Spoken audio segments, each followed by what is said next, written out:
Hello friends. Now let us take up the concept number 14, 4.14, type conversions. Before explaining this concept, I want to explain one general concept. You must have the knowledge of that. Otherwise, you feel that this computing is a magic. Computing is not at all a magic. How your brain works, in the same fashion, a computer processor also works. Only difference is computer processor works millions of times faster than the human brain. That you have to understand. And in this context, one very important point what I would like to draw your attention towards that is every time, irrespective of the speed, our brain or processor can perform only one operation. Only one operation. That point you must remember. Our brain may take 1 second for one operation. A computer may take a microsecond, 1 by millionth second for an operation. That is only the difference.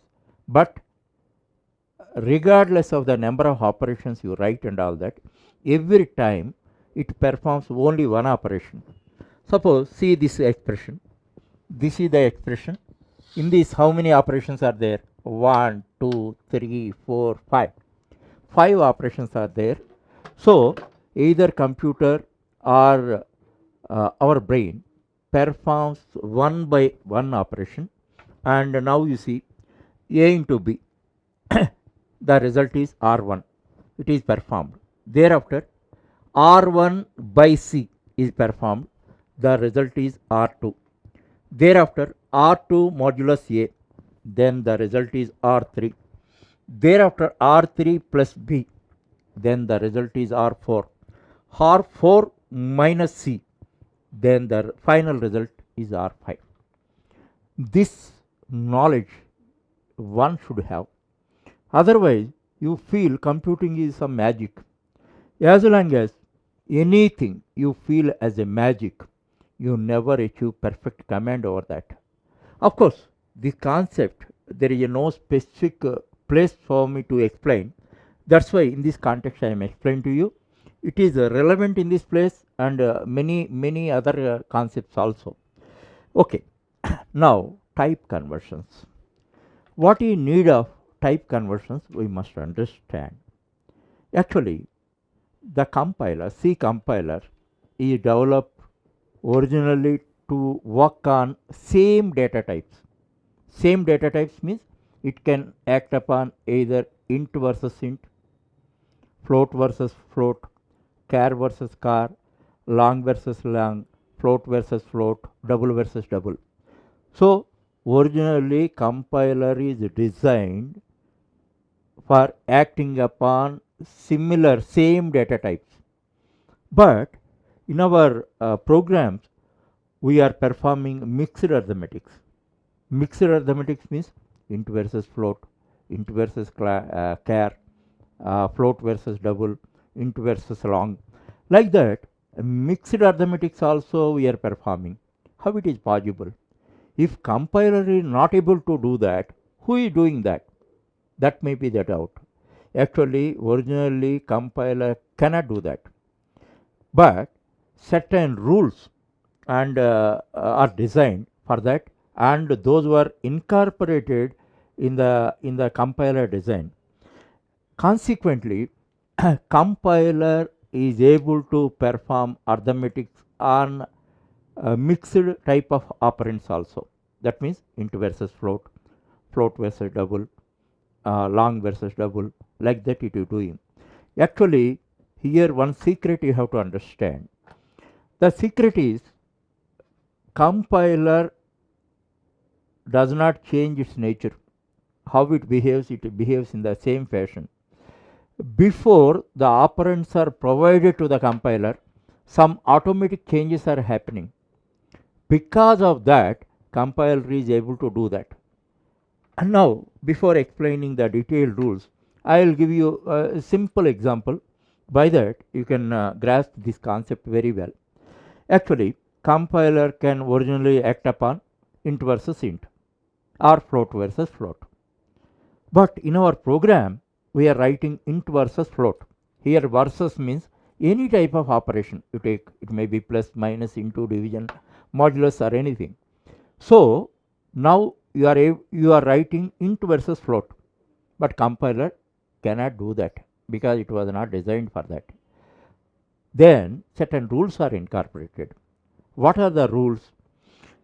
Whenever compiler has to act upon two different types,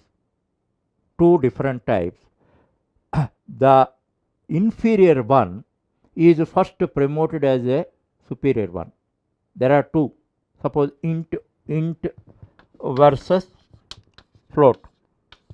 There are two. Compiler cannot act upon that because there are two different types. Then before actual compilation is started, what is happening? Certain provision is provided. Now whenever the situation comes and all that, the inferior one is first promoted as the superior one. In this case, which is the inferior one and which is the superior one? Int is the inferior one because of two reasons. One is because of the size. Int size is 2, float size is 4. Okay. The second one is format. Actually, int holds only whole numbers. Float can hold fractional numbers. There are two parts in that: whole number, decimal point, and fractional part. So format wise and size wise also float is superior. So because of that, according to this rule, what happens? The inferior type is first promoted to superior. So int is promoted first before this operation is performed by the compiler. Int is promoted as float. Then finally, what is being provided to the compiler? Compiler is provided only float versus float. Obviously, it can perform operations. This type of internal organization, internal arrangement is called automatic type conversions. Actually, such rules are incorporated in the compiler itself. That's why first this one is done. The inferior one is first promoted to superior one. Then both types will be uniform, and then compiler can obviously act upon and gives the result. Now I think at this juncture you must understand why I have explained this concept.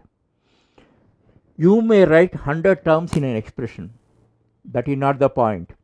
Every time compilation is being done, it takes in pairs like this and all that.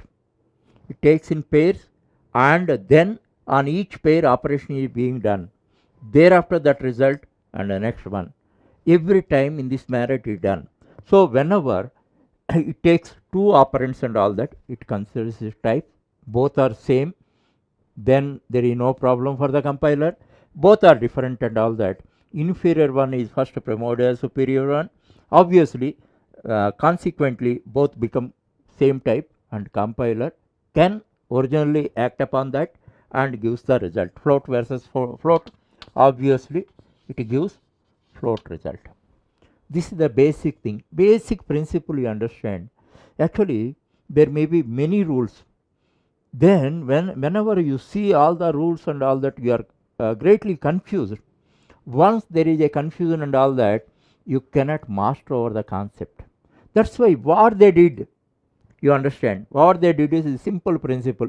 Inferior one is promoted to superior one, then both become same type, and compiler can originally act upon that and gives the result. Whatever rules they may promote and all that, the underlying principle is this, that you have to understand. In this way only you can master any programming language. That's why every time I am telling you, there is no room for by-hearting in programming languages. Every concept you have to understand, and every rule you should remember. How you can remember? If you know the basic concept well, then automatically n number of rules also you can remember. Basic principle, if you do not know and all that, you must by heart all the rules and all that. That type of knowledge has no use to become to evolve as a proficient programmer.